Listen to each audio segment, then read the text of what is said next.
সুপ্রিয় দর্শক, স্বাগত জানাচ্ছি রাজধানী 24-এ। আজকে আমি অবস্থান করছি শাহবাগ মোড়ে। এই শাহবাগ মোড়ে আপনারা নিশ্চয়ই জানেন যে ইনকিলাব মঞ্চের আজকে গণসিজদা এবং দ্রোহের গান একটি অনুষ্ঠান হতে যাচ্ছে।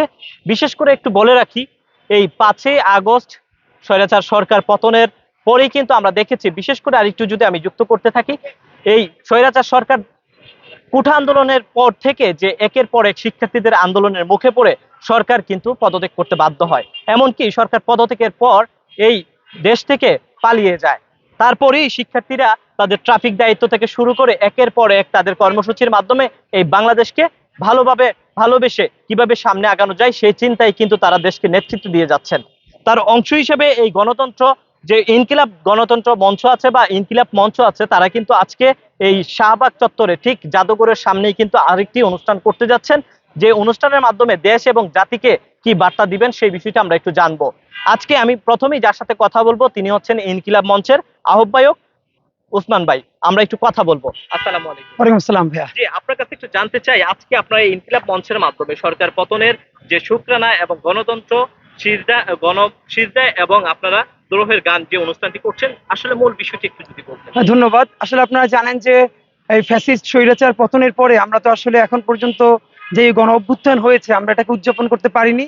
এখন আসলে আমরা উদযাপন করার পর্যায়ে নাই, কারণ বিভিন্ন ষড়যন্ত্র এখনো চলছে। তা আমরা যেটা চাচ্ছি যে আমাদের কিছু সাংস্কৃতিক আয়োজনের মধ্যে দিয়ে কিছু বার্তা সকলের কাছে পৌঁছে দিতে চাই। বিশেষ করে আমরা ছাত্র জনতা এখনো যে একতাবদ্ধ আছি এবং যে কোনো ষড়যন্ত্র যদি সামনে আসে সেই ষড়যন্ত্র রুখে দেওয়ার জন্য আমরা সবাই একতাবদ্ধ আছি, এখান থেকে একটা মেসেজ দিতে চাই। আর আমরা হয়তো পরে ঘোষণা করবো, তবু আপনার মাধ্যমে জানিয়ে রাখছি যে আমাদের আজকে কয়েকটি প্রধান দাবি হবে এখান থেকে। মূলত আমরা গণসিজদা দিবস শুকরানা উপলক্ষে আমরা দ্রোহের গান গাইবো, যে গানগুলো আমাদেরকে এই গণ অভ্যুত্থানে আমাদেরকে সাহস জুগিয়েছে। এর সাথে যেটা আমরা করব যে আমাদের এখন প্রধান দাবি হবে একটি, যে গত 16-17 বছরে ফ্যাসিবাদের মধ্যে দিয়ে আওয়ামী লীগ বাংলাদেশের যতগুলো গণহত্যা করেছে, খুন করেছে, গুম করেছে, এর প্রতিটি বিচারিক সুরাহা না হওয়া পর্যন্ত, আদালতে সুবিচার না হওয়া পর্যন্ত আওয়ামী লীগকে বাংলাদেশের গণতন্ত্রের কোনো কাজে অংশগ্রহণ করতে দেওয়া যাবে না। তার ভোটে নিবন্ধন বাতিল করতে হবে এবং ফ্যাসিস্ট খুনি হাসিনাকে তাকে দ্রুত ধরে সর্বোচ্চ বিচারের মুখোমুখি করতে হবে। এবং এখনো যেসব আমলারা যারা গত 15-16 বছর ধরে সুবিধাভোগী আমলা, পুলিশ এবং বিভিন্ন কর্মকর্তা যারা মানুষের জনতার বিপক্ষে দাঁড়িয়েছিল, এখনো তারা সরকারের সাথে রয়ে গেছে, অতি দ্রুত তাদের ধরে তাদের সম্পদের হিসাব নিতে হবে এবং তাদেরকে গ্রেফতার করে আইনের আওতায় আনতে হবে। এটা আমরা সবার কাছে বলতে চাই। এবং বিশেষ করে আমরা আরেকটি প্রস্তাব পৌঁছে দিতে চাই। আপনারা ইতিমধ্যে জানেন আমাদের ছাত্র জনতার মধ্যে বিভাজন করার জন্য বিভিন্ন ষড়যন্ত্র হচ্ছে। সুতরাং কেউ যদি, আমরা আমাদের ভাইদেরকে বলতে চাই, বিশেষ করে যারা বৈষম্য বিরোধী আন্দোলনের সামনের দিকে নেতৃত্ব দিচ্ছেন, তাদের জন্য আমরা মেসেজ দিতে চাই যে আপনারা যেই বুকের রক্ত দিয়ে এই বিপ্লব ছিনিয়ে এনেছেন, আপনারা যদি কোনো ফাঁদে পড়ে, কোনো প্রলোভনে অথবা কোনো গোয়েন্দা এজেন্সির মাধ্যমে আপনারা যদি ভুল পথে পরিচালিত হন, তাহলে কিন্তু আমরা ছাত্র জনতাকে নিয়ে রুখে দাঁড়াবো এবং আমরা এই ছাত্র জনতার একতা ধরে রাখবো। তো আমরা যেন সবাই একতাবদ্ধ থাকতে পারি, এজন্য আজকে আমরা ইনকিলাব মঞ্চের এই অনুষ্ঠানটা আয়োজন করেছি। ধন্যবাদ। আপনার সাথে একটু কথা বলতে চাই, বর্তমান এই দেশ 2024-এ আমরা স্বাধীনতার একটি ক্ষণ পেয়েছি। ইতিমধ্যে আপনারা যে কর্মসূচি নিয়েছেন তার মাধ্যমে আপনি দেশ এবং জাতির উদ্দেশ্যে কি বলছেন? আচ্ছা, ধন্যবাদ আপনাকে।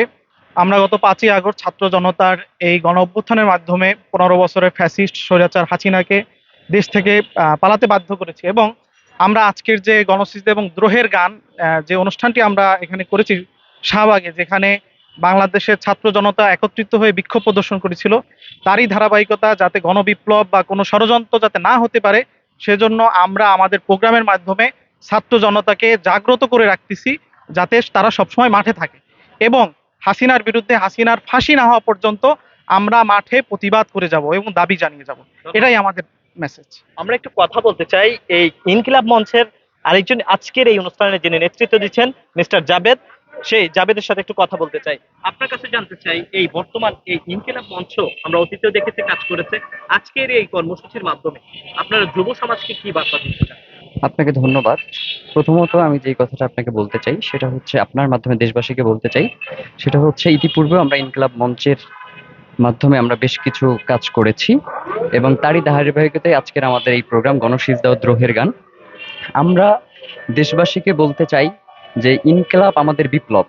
এই বিপ্লবকে আসলে আমরা তো এসেছি আমাদের ভাইয়ের রক্তের সেই বদলা নেয়ার জন্য। সুতরাং কোনো ফ্যাসিস্ট শক্তি যাতে পরবর্তী সময়ে আমাদের এই ইনকিলাবকে বাধা দিতে না পারে, সেই বার্তাটা পৌঁছে দেওয়ার জন্যই মূলত আমরা এসেছি এখানে। ধন্যবাদ।